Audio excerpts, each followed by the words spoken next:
Welcome to all. स्वागत है आप सभी का हमारे यूट्यूब चैनल पॉलीमैथ क्लासेस में। तो आज हम क्लास 11th स्टार्ट करने वाले हैं। तो क्लास 11th में आज हमारे पास पहला चैप्टर जो हमारे पास क्लास 11th का है यूनिट एंड डायमेंशन। तो उसमें हमारे पास हम क्वेश्चन लेकर आए हैं, उसको आज हम सॉल्व करेंगे, ठीक है ना। फिर इसके बाद हम क्या करेंगे कि चैप्टर वाइज हम उसका थ्योरी और कॉन्सेप्ट के साथ साथ हम प्रैक्टिस भी करते चले जाएंगे, ठीक है ना। तो चलिए देखते हैं हमारे पास कि पहला हमारे पास क्वेश्चन क्या है, ठीक है। जैसे क्वेश्चन हमारे पास पहला दिया कि 1 watt hour is equivalent to, हमारे पास 1 वाट आवर हमारे पास किसके इक्वल होगा, ठीक है। तो अगर 1 वाट आवर की बात करें तो 1 वाट आवर हमारे पास, तो 1 वाट हमारे पास 1 वाट ही होगा, और 1 आवर हमारे पास कितने सेकंड होते हैं, तो 3.6 इंटू 10 टू पावर, या बोल सकते हैं हमारे पास कितना 3600 सेकेंड। ये हमारे पास क्या होगी भाई, सेकेंड में कन्वर्ट हो गया, ठीक है। और 1 वाट क्लियर, तो इसको हम ऐसा लिखें तो कितना होगा भाई 36 into 10 to power 2 watt into second, clear. तो अगर इसको थोड़ा सा और सिंप्लीफाई करें तो 3.6 इंटू 10 टू पावर कितना होगा हमारे पास 3 वाट इंटू सेकेंड, हमारे पास क्या होता है भाई जूल होता है। वाट इंटू सेकेंड हमारे पास क्या होता है जूल। एक कैसे पता किया हमने ये कि वाट इंटू सेकेंड हमारे पास जूल होता है, आप जानते हैं P इक्वल टू हमारे पास क्या होता है W अपॉन टी, ठीक है। P इक्वल टू हमारे पास W अपॉन टी, ठीक है। तो अगर यहाँ से हम पावर हमारे पास है, पावर हमारे पास क्या होता है वर्क डन अपॉन टाइम। तो पावर का यूनिट हमारे पास ऐसे क्या होता है वाट होता है, और जूल का हमारे वर्क का हमारे पास क्या होता है जूल होता है, और टाइम का हमारे पास क्या होता है सेकेंड होता है। तो वाट इंटू सेकेंड हमारे पास क्या निकल के आता है जूल निकल के आता है, क्या निकल के आता है जूल। तो हमारे पास 3.6 इंटू 10 टू पावर 3 हमारे पास जूल होगा। इसका ऑप्शन नंबर हमारे पास सी करेक्ट होगा। क्या करेक्ट होगा भाई हमारे पास, ऑप्शन नंबर हमारे पास सी करेक्ट होने वाला है, क्लियर। अगर यहीं पे हमारे पास वो पूछ ले कि बताइए कि 1 किलोवाट आवर हमारे पास में मतलब कितना हमारे पास जूल निकल के आएगा हमारे पास, ठीक है। तो जैसे हमने इसको ऐसे किया वैसे हम इसको करेंगे कि 1 किलोवाट आवर में हमारे पास कितने वाट होते हैं, तो 1000 वाट होते हैं भाई, इंटू 1 आवर में हमारे पास कितने सेकंड होते हैं, तो 3600 हमारे पास सेकंड होते हैं, ठीक है। और इसको हम सिंप्लीफाई करें ये हमारे पास कितना होगा 10 टू पावर 3, ये हमारे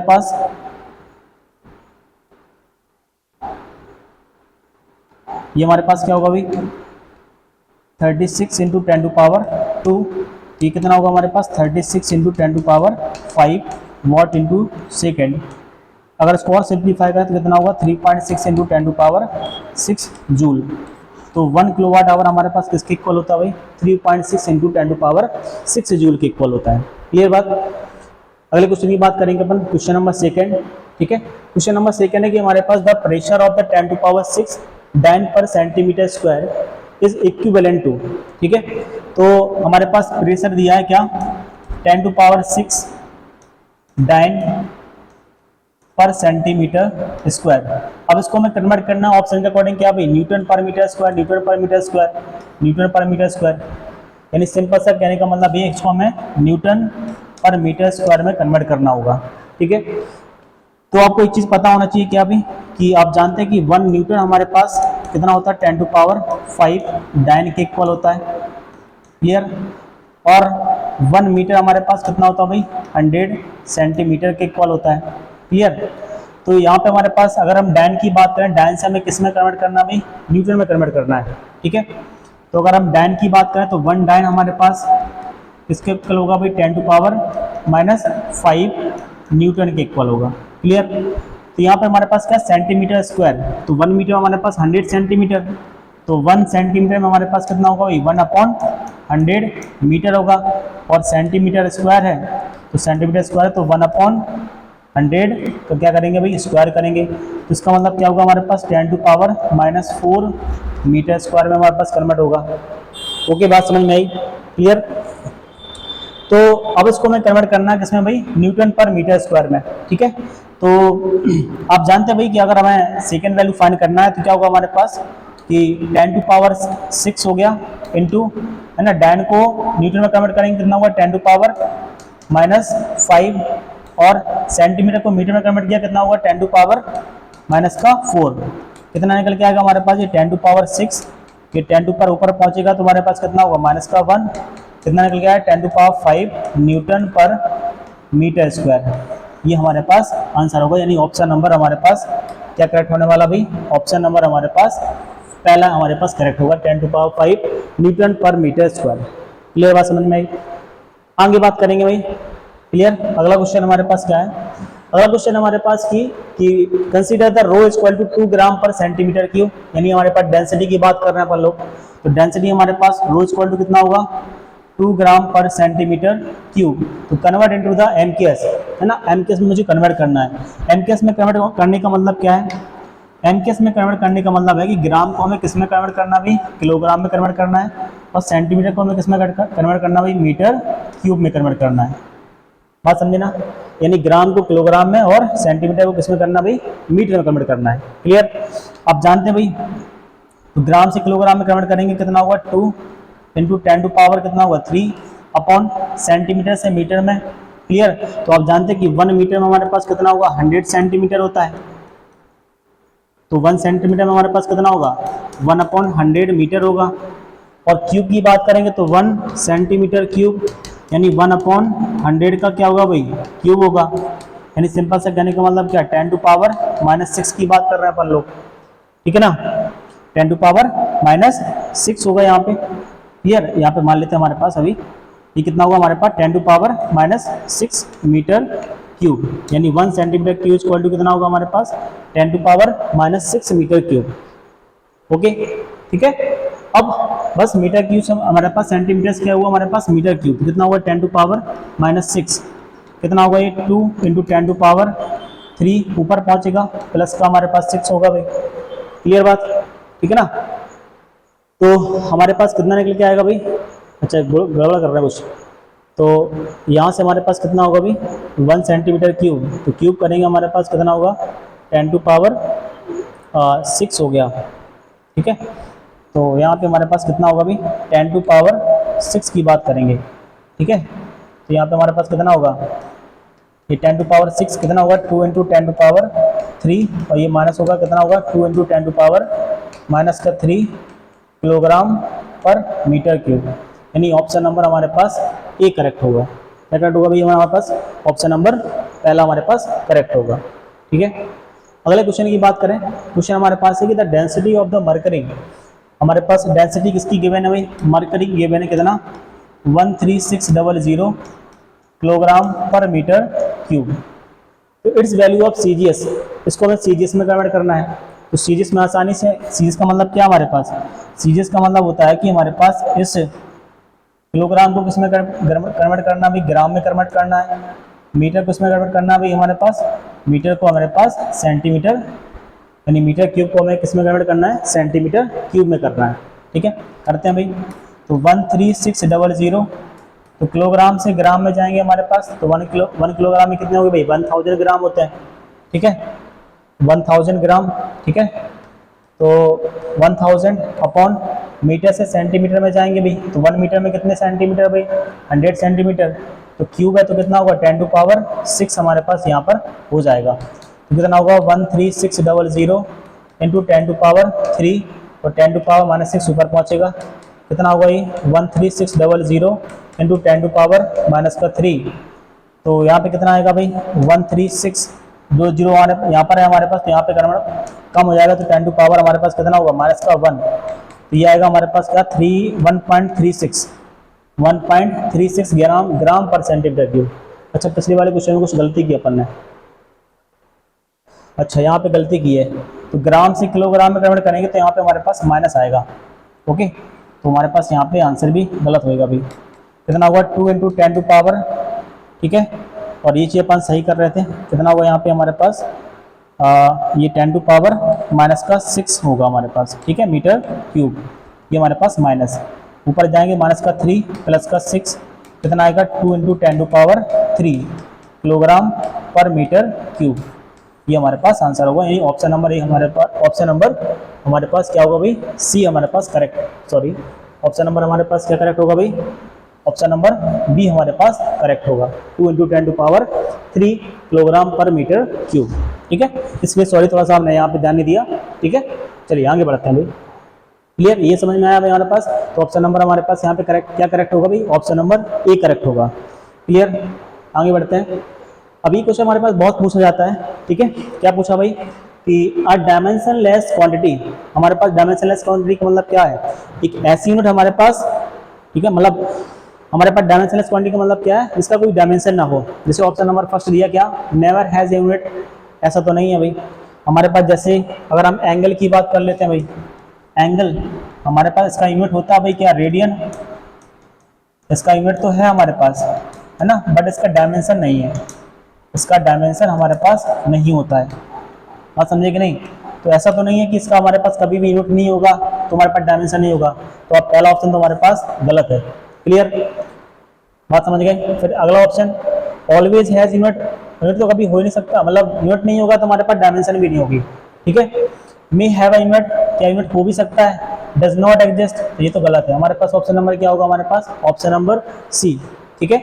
तो may have a unit, unit हो भी सकता है। जैसे एंगल की बात करें अपन, एंगल हमारे पास उसका यूनिट हमारे पास क्या है, रेडियन, बट फिर भी हमारे पास डायमेंशनलेस क्वांटिटी है। बात समझे कि नहीं, ठीक है ना। जैसे अपन रिफ्रैक्टिव इंडेक्स की बात करते हैं, इसकी रिफ्रैक्टिव इंडेक्स हमारे पास क्या होता है भाई, रिफ्रैक्टिव इंडेक्स होता है हमारे पास n equal to C upon B, क्या होता है, सी अपॉन बी। बट ये हमारे पास क्या है भाई, डायमेंशनलेस क्वांटिटी है। क्यों, क्योंकि ये भी हमारे पास मीटर पर सेकंड में होता है, ये भी हमारे पास मीटर पर सेकंड में होता है, ये हमारे पास कैंसिल आउट हो गया। क्लियर, तो सी हमारे पास या हो सकता है रिफ्रैक्टिव इंडेक्स हमारे पास क्या होती है, हमारे पास एक डायमेंशनलेस क्वांटिटी है। क्या है, डायमेंशनलेस हमारे पास क्वांटिटी कहलाती है, ठीक है ना। तो ऐसी यूनिट हमारे पास, उसका हमारे पास यूनिट हो भी सकता है और नहीं भी हो सकता है। क्लियर, तो ऐसी क्वांटिटी हमारे पास कहलाती है डायमेंशनलेस क्वांटिटी। क्लियर, बात समझ गए, ठीक है। आगे बढ़ेंगे, ठीक है। अब हमारे पास प्रिंसिपल ऑफ होमोजेनिटी से हमारे पास कुछ सवाल है, ठीक है ना, उनको हमें करना है। जैसे हमारे पास गिवन है कि f इक्वल टू, हमारे पास गिवन है क्या, a upon under root m plus b, ठीक है। तो यहाँ पे हमारे पास f हमारे पास फोर्स है, m हमारे पास मास है, then dimension of a into B, क्या निकालना मुझे, a क्रॉस b हमें मुझे फाइंड करना है। क्लियर, बात करने का प्रयास करेंगे भाई। देखिए, तो हमारे पास क्या होता है कि हम जानते हैं कि हमारे पास प्रिंसिपल ऑफ होमोजेनिटी कहती है कि इसका डायमेंशन हमारे पास इसके इक्वल होगा, इसका डायमेंशन हमारे पास इसके इक्वल होगा, ठीक है। तो इक्वल करते हैं भाई। देखिए, तो फोर्स हमारे पास किसके इक्वल होगा भाई, ए अपॉन अंडर रूट एम के इक्वल होगा, ठीक है। फोर्स की डायमेंशन हमारे पास क्या होती है, एम एल टी पावर -2 होती है, इक्वल टू ए, और हमारे पास मास की डायमेंशन क्या होती है भाई, एम होती है, उस पर पावर कितना है हमारे पास 1/2। क्लियर, क्रॉस मल्टीप्लाई करते हैं तो हमारे पास ए कितना निकल के आएगा, हमारे पास ये एम आएगा m 3/2 l t पावर -2, ये हमारे पास ए की डायमेंशन निकल के आई। ओके, बी की बात करेंगे तो बी एफ भी हमारे पास किसके इक्वल है भाई, बी का। तो बी की डायमेंशन क्या होगी, जो फोर्स की डायमेंशन होगी एम एल टी पावर -2, हमारे पास किसकी डायमेंशन है, बी की डायमेंशन है। मुझे निकालना क्या है, ए क्रॉस बी मुझे फाइंड करना है। ए की वैल्यू हमारे पास क्या होगी भाई, ए की वैल्यू हमने अभी निकाला क्या भाई, ये क्या हमारे पास m पावर 3/2 l और t पावर -2, और हमारे पास b का डायमेंशन कितना है, b का डायमेंशन है m l t पावर -2। इतनी बात समझ गए, इसको सॉल्व करते हैं आगे। तो ये m पावर कितना हुआ 3/2 + 1 l स्क्वायर और t पावर -4, ये कितना होगा m power 5/2 l square t power -4, ये हमारे पास आंसर होगा। तो m पावर 5/2, देखिए भाई m पावर 5/2 कहाँ पर है, तो एक ही ऑप्शन है हमारे पास, ऑप्शन नंबर ए। क्लियर, बात समझे, ठीक है। आगे बढ़ते हैं भाई। हमारे पास अगला क्वेश्चन है कि हमारे पास दिया है कि v equal to 8t power 3 plus b upon m, यहाँ पे m मास है, b वेलोसिटी है, t टाइम है। तो हमको ए की डायमेंशन पता करना है कि हमारे पास ए की डायमेंशन क्या होगी। तो जो सवाल अभी मैंने आपको किया ना, ऐसे ही करेंगे, ठीक है। तो हमारे पास जो वेलोसिटी की डायमेंशन है वो इसके इक्वल होगी, यानी v इक्वल टू हमारे पास क्या होगा, a t पावर 3। मुझे a की डायमेंशन पता करना है, तो b की डायमेंशन क्या होती है भाई, l t पावर -1, ये वेलोसिटी है ना, वेलोसिटी की डायमेंशन क्या है, l t पावर -1। a मुझे पता करना है। टाइम की बात करें कितना होगा भाई, टाइम हमारे पास t पावर 3, तो कितना निकल के आएगा हमारे पास, ये आएगा हमारे पास l t पावर -1, ये t पावर हमारे पास नीचे पहुंचेगा भाई, तो a का डायमेंशन क्या हुआ, l t पावर, ये ऊपर पहुंचेगा तो -3 होगा, तो -4, l t पावर -4 हमारे पास ये डायमेंशन हमारे पास कैलकुलेट कर पाएंगे, यानी ऑप्शन नंबर हमारे पास बी इसका क्या होगा, हमारे पास करेक्ट होगा। ओके, आगे बढ़ते हैं। हमारे पास क्वेश्चन गिवन है कि अच्छा ये वाला नहीं, ये वाला करते हैं। देखिए हमारे पास ये क्वेश्चन है कि बताना कि आपको भाई कि हमारे पास वेलोसिटी गिवन है, ठीक है, velocity equal to under root of gamma P upon rho, ठीक है। तो मुझे गामा की डायमेंशन बतानी है, किसकी डायमेंशन बतानी है भाई, गामा की डायमेंशन बताना है, ठीक है। तो पी हमारे पास प्रेशर है, रो हमारे पास क्या है भाई, डेंसिटी है, ठीक है ना, और वी हमारे पास स्पीड ऑफ साउंड है। तो गामा की डायमेंशन हमारे पास क्या होगी, ये मुझे कैलकुलेट करना है।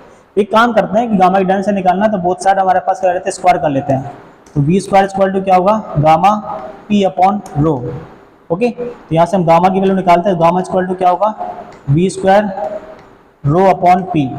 बी हमारे पास बात करें तो बी हमारे पास क्या वेलोसिटी है, तो एल टी पावर -1 का स्क्वायर इंटू रो की बात करें, रो हमारे पास क्या होती है, डेंसिटी, डेंसिटी मतलब मास अपॉन वॉल्यूम, तो क्या होता है M L power -3 upon pressure की बात करें, प्रेशर हमारे पास क्या था, फोर्स अपॉन एरिया, फोर्स हमारे पास क्या होता है, अगर हम प्रेशर की डायमेंशन निकालना है, पी इक्वल टू क्या होता है, एफ अपॉन ए, ये होता है M L T power -2, area हमारे पास एल स्क्वायर क्या होगा, M L -1 T power -2, clear. तो हमारे पास एम एल -1 टी पावर -2 ये हमारे पास क्या होगी भाई, डायमेंशन होगी। इतनी बात समझ में आई आपको, क्लियर। उसको सॉल्व कर लेते हैं, जैसे मास है हमारे पास, तो ये तो एम से कैंसिल हो गया, ये एल स्क्वायर है, तो उसको सॉल्व कर लेते हैं, क्या होगा, ये होगा एल स्क्वायर टी पावर -2, और यहाँ पे बात करें कितना होगा हमारे पास, ये एल पावर -3 अपॉन क्या होगा, L power -1 T power -2। Okay, थोड़ा सा और सॉल्व करते, इसको हम साइड में करते हैं थोड़ा सा भी, क्लियर। तो यहाँ पे हमारे पास क्या होगा, एल पावर -3 की बात करें तो एल हमारे पास कितना होगा, -3 और ये +2 है, तो एल पावर -1 टी पावर हमारे पास -2, क्लियर, अपॉन ये कितना होगा, एल पावर -1 और टी पावर -2, ये तो हमारे पास कैंसिल आउट हो गया। तो इसका मतलब क्या होगा, इसका डायमेंशन निकल के आएगा, क्या आएगा, m0 l0 t0। हमारे पास ये डायमेंशन लेस क्वांटिटी है, इसका मतलब ऑप्शन नंबर हमारे पास ए करेक्ट होने वाला है। बात समझ में आया, क्लियर बात, ठीक है। अगले क्वेश्चन की तरफ चलते हैं, ठीक है, ठीक है। अच्छा, सेम क्वेश्चन रिपीट हो गया, आगे बात करेंगे। हमारे पास दिया कि the velocity of the freely following body, है ना। तो यहाँ पे मुझे बताना है कि भाई फॉर्मूला क्या बोलते, कैसे बनता है हमारे पास, ठीक है। करेक्टनेस ऑफ फॉर्मूला की बात करते हैं यहाँ पे हम, ठीक है। तो वेलोसिटी हमारे पास फ्री फॉलिंग है हमारे पास यहाँ पर, ठीक है। तो फॉलिंग बॉडी चेंजेस एज जी पावर पी और एच पावर क्यू, देन जी हमारे पास एक्सेलरेशन ड्यू टू ग्रेविटी है, एच हमारे पास हाइट है, तो the value of the P and Q, यानी पावर मुझे बताना है कि हमारे पास पी और क्यू की पावर हमारे पास क्या होगी। तो आप जानते भी कैसे सॉल्व करते हैं, वेलोसिटी डायरेक्टली प्रोपोर्शनल किसके होगा भाई, जी पावर पी के और एच पावर हमारे पास क्यू के। बात समझे कि नहीं। तो आप जानते भी वेलोसिटी का डायमेंशन हमारे पास क्या होता है, एल टी पावर -1 होता है, ठीक है, इक्वल टू ये हमारे पास प्रोपोर्शनल साइन हटाएंगे तो हमारे पास कोई कांस्टेंट की आ जाता है। जी हमारे पास क्या होता है, एक्सेलरेशन ड्यू टू ग्रेविटी, यानी एक्सेलरेशन की डायमेंशन क्या होगी, एल टी पावर -2 हमारे पास एक्सेलरेशन की डायमेंशन होती है, पावर पी। एच हमारे पास हाइट है, हाइट का मतलब लेंथ है, तो एल पावर हमारे पास क्या होगा, एल पावर क्यू, ठीक है। उसको सॉल्व कर लेते हैं, L T power -1 equal to K, ये क्या होगा हमारे पास, एल पावर पी और ये हमारे पास क्यू, ठीक है ना। इसको ऐड कर लेंगे अपन, ये टी पावर हमारे पास कितना होगा, -2p, ठीक है। अब दोनों पावर को क्या करते हैं, कंपेयर कर लेते हैं। तो एल पावर हमारे पास कितना 1 है, तो p plus Q equal to कितना होगा, 1 होगा, और टी पावर हमारे पास कितना -2p equal to -1, minus cancel, हमारे पास p कितना निकल के आएगा, 1/2। तो अगर हम यहाँ से p की q की वैल्यू निकालते हैं तो कितना निकल के आएगा, 1/2 plus q equal to 1, q निकल के आएगा हमारे पास 1 माइनस 1/2, तो q निकल के आएगा हमारे पास 1/2। तो q की वैल्यू भी हमारे पास 1/2 और p की वैल्यू भी हमारे पास 1/2, यानी ऑप्शन नंबर हमारे पास b करेक्ट होगा। क्या करेक्ट होगा भाई, ऑप्शन नंबर हमारे पास b करेक्ट होगा। Got it. अगले क्वेश्चन की बात करेंगे, क्वेश्चन नंबर 13 हमारे पास, ये भी हमारे पास अच्छा क्वेश्चन है। उसने बोला कि which pair of the following quantities have dimensions different from each other. क्या बताना हमको कि हमारे पास ऐसी क्वांटिटी बताना कि विच पेयर, कौन सा पेयर हमारे पास ऐसा है ना, quantities having the dimension has dimension different from each other, यानी जिसका डायमेंशन हमारे पास अलग अलग हो। ठीक है, तो एक एक करके हम चेक करते हैं भाई। क्या पहला हमारे पास है, क्या इम्पल्स की बात करेंगे, यानी ऑप्शन नंबर ए। इम्पल्स हमारे पास क्या होता है, इम्पल्स होता है हमारे पास फोर्स इंटू टाइम। फोर्स का डायमेंशन हमारे पास होता है lt पावर -2 और टाइम का डायमेंशन हमारे पास t। तो यहाँ से हम डायमेंशन निकालते हैं तो कितना होगा, mlt पावर -1, ये हमारे पास इम्पल्स का डायमेंशन आता है।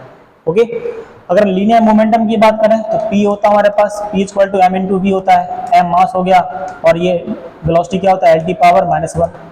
तो देखिए भाई, इम्पल्स और हमारे पास मोमेंटम तो दोनों इक्वल क्वांटिटीज हैं, है ना, यानी इनका डायमेंशन हमारे पास सेम है और डायमेंशन सेम है तो उसका मतलब ये तो हमारे पास हो नहीं सकता है। उसने पूछा कि डिफरेंट, है ना, डिफरेंट क्वांटिटीज हमारे पास कौन कौन सी हैं। ठीक है, अगला बात करें भाई। ठीक है, अगली बात करें, अगर अगला हमारे पास ठीक है, अगला हमारे पास है Planck constant and angular momentum की बात करें। ठीक है, तो प्लांक कांस्टेंट हमारे पास, ये हमारे पास होता है E equal to H into nu. Nu हमारे पास फ्रीक्वेंसी की बात करते हैं अपन, तो अगर यहाँ पे हम एच निकालते हैं तो क्या होगा, E अपॉन न्यू। E हमारे पास क्या है, E हमारे पास एनर्जी होता है तो ml² टी पावर -2 होती है एनर्जी की डायमेंशन। और फ्रीक्वेंसी हमारे पास क्या होता है 1 अपॉन टाइम पीरियड, तो इसकी डायमेंशन हमारे पास क्या होगी, फ्रीक्वेंसी की डायमेंशन हमारे पास टी पावर -1। क्या निकल के आएगा हमारे पास ml² टी पावर, ये ऊपर पहुंचेगा प्लस का होगा तो -1। ये हमारे पास किसकी डायमेंशन निकल के आई, ये हमारे पास डायमेंशन निकल के आती है प्लांक कांस्टेंट की। अगर हम एंगुलर मोमेंटम की बात करें, है ना, एंगुलर मोमेंटम हमारे पास क्या होगा।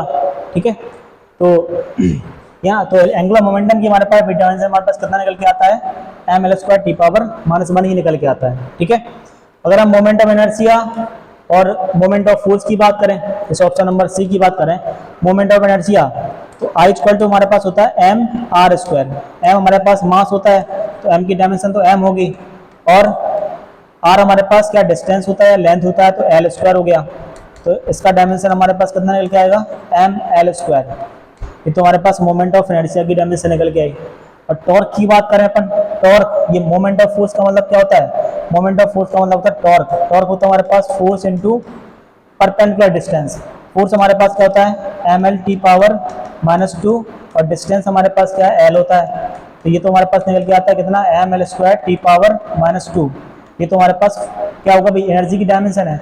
इसका मतलब ऑप्शन नंबर हमारे पास क्या होगा भाई, सी हमारे पास क्या कर रहा है भाई, डिफरेंट हमारे पास क्या दे रहा है, क्वांटिटीज की डायमेंशन दे रहा है। तो ऑप्शन नंबर हमारे पास सी करेक्ट होगा। क्लियर।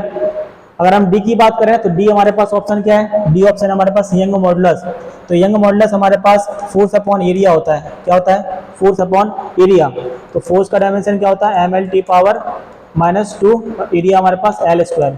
तो ml -1 और t पावर -2, ये हमारे पास यंग मॉडुलस होता है। क्या होता है भाई, यंग मॉडुलस। और प्रेशर भी आप क्या जानते हैं, प्रेशर हमारे पास फोर्स अपॉन एरिया, तो यहाँ से भी हमारे पास उतना ही डायमेंशन निकल के आएगा। तो यानी इसका डायमेंशन, इसका डायमेंशन, इसका डायमेंशन हमारे पास क्या है, सब सेम क्वांटिटीज है, तो इनका डायमेंशन भी हमारे पास इक्वल है। बट हमारे पास ऑप्शन नंबर सी जो होगा उसका डायमेंशन हमारे पास इक्वल होने वाला है, डिफरेंट होने वाला है। क्लियर। ठीक है, अब अगले क्वेश्चन की बात करें हमारे पास कि अल्फा इक्वल टू क्या है, एफ अपॉन वी हमारे पास वेलोसिटी है। अल्फा कितना दिया हमारे पास, अल्फा दिया है हमारे पास F upon v² sine beta T. देखिए जो ट्रिग्नोमेट्रिक फंक्शन होते हैं हमारे पास, उनकी जो क्या होती है डायमेंशन होती है, वो हमारे पास डायमेंशन लेस क्वांटिटी निकल के आता है। बट हमारे यहाँ पे बीटा की बात करें तो बीटा की अगर हम बात करें तो बीटा की डायमेंशन हमारे पास क्या निकल के आएगा, टी निकल गया, क्योंकि हमारे पास टी यहाँ पे हमारे पास क्या है, टाइम है। ठीक है, बट इसके ये साइन की हमारे पास जो डायमेंशन होगी वो हमारे पास डायमेंशन लेस क्वांटिटी कहलाएगी। ठीक है, अब मुझे निकालना क्या भाई, अल्फा की वैल्यू मुझे पता करना है, अल्फा और बीटा की। तो बीटा की तो हमारे पास डायमेंशन पता चल गया, क्या होगा हमारे पास टी। तो ऑप्शन दिख रहा है कोई एक, देखो ऑप्शन नंबर बी दिख रहा है, बाकी टी पावर -1 दिख रहा है। अच्छा एक काम करते हैं, यहाँ पे बीटा की डायमेंशन हमारे पास क्या होगी, बीटा इक्वल टू हमारे पास 1, तो बीटा इक्वल टू क्या होगा 1 अपॉन टाइम पीरियड। तो बीटा इक्वल टू कितना होगा, टी पावर -1। तो हमारे पास ये बीटा की डायमेंशन निकल के आएगी। ठीक है, बट अल्फा की बात करें तो अल्फा हमारे पास क्या होगा, अल्फा इक्वल टू क्या होगा, फोर्स अपॉन v²। तो फोर्स का डायमेंशन हमारे पास क्या होगा, ml टी पावर -2 और वेलोसिटी क्या है भाई एल टी पावर -1 का स्क्वायर कितना होगा M L T power -2 upon L square T power -2 क्या होगा एम एल पावर कितना होगा भाई माइनस का 1 और टी पावर 2 से टी पावर 2 कैंसिल हो गया माइनस का, तो M L -1 T power 0 M L -1 T power 0 M L -1 T power 0 यानी ऑप्शन नंबर डी हमारे पास करेक्ट होगा। ठीक है, बीटा की डायमेंशन हमारे पास -1 होगी। बात समझ गए। अगला क्वेश्चन और लास्ट क्वेश्चन हमारे लिए है, क्या बताना आपको the dimension of M L -1 T power -2 में करस्पॉन्ड टू, यानी किसका डायमेंशन हमारे पास ये होगा। तो वर्क डन का हमारे पास डायमेंशन क्या होगा, वर्क क्या होता है हमारे पास फोर्स इनटू डिस्प्लेसमेंट, फोर्स हमारे पास एम एल टी पावर -2 और डिस्प्लेसमेंट लेंथ ही होता है हमारे पास, तो एल होगा कितना होगा हमारी M L square T power -2 हमारे पास ये किसका वर्क का हमारे पास डायमेंशन होगा। बट ये तो हमारे पास एम एल -1 पूछ रहा है, ये तो एम एल स्क्वायर निकल के आ रहा है, तो इसका मतलब ये हमारे पास ऑप्शन नहीं होगा। लीनियर मोमेंटम अभी मैंने आपको बताया क्या भाई P इक्वल टू क्या होता है m इंटू वी, एम हमारे पास क्या होता है मास और एल टी पावर -1, तो ये तो M L T power minus बना रहा है, या हमें पूछ रहा क्या पूछ रहा है वो एम एल -1 टी पावर -2 पूछ रहा है, तो ये भी नहीं होगा। प्रेशर की बात करें P इक्वल टू क्या होता है फोर्स अपॉन एरिया, फोर्स क्या होता है एम एल टी पावर -2 और एल स्क्वायर क्या होगा एम एल -1 टी पावर -2, ये तो हमारे पास प्रेशर का है ना, तो बस ये तो पूछ रहा था वो एम एल -1 टी पावर -2, तो यानी हमारे पास प्रेशर की हमारे पास ये यूनिट होगी। ठीक है, बात समझ गए यहाँ तक, बात क्लियर ना। ठीक है, तो यहाँ तक हमारे पास क्या होगा, प्रेशर का यूनिट हमारे पास क्या होगा एम एल -1 और टी पावर -2। क्लियर। ठीक है, एनर्जी पर यूनिट वॉल्यूम की बात करें, एनर्जी क्या होता है हमारे पास, एनर्जी होता है M L square T power -2 और वॉल्यूम एल क्यूब, ये क्या होगा एम एल -1 और टी पावर -2, इसका भी तो यूनिट ये निकल के आ रहा अभी। ठीक है ना, यानी ऑप्शन नंबर सी और ऑप्शन नंबर डी हमारे पास दोनों ही करेक्ट होंगे। समझे बात की नहीं, ऑप्शन नंबर हमारे पास सी और ऑप्शन नंबर डी हमारे पास दोनों करेक्ट होने वाले हैं। समझे बात की नहीं, इसका भी डायमेंशन हमारे पास इक्वल है, इसका भी डायमेंशन हमारे पास इतना ही पूछ रहा है, तो पूछ रहा था कि इसका डायमेंशन हमारे पास करस्पॉन्ड होगा, तो option number C option number D हमारे पास करेक्ट होंगे। ठीक है, तो बाकी की हमारे पास वीडियो ऐसी आती रहेंगी है ना। ठीक है, तो अपना ख्याल रखिए भाई, पढ़ते रहिए, बेस्ट ऑफ लक।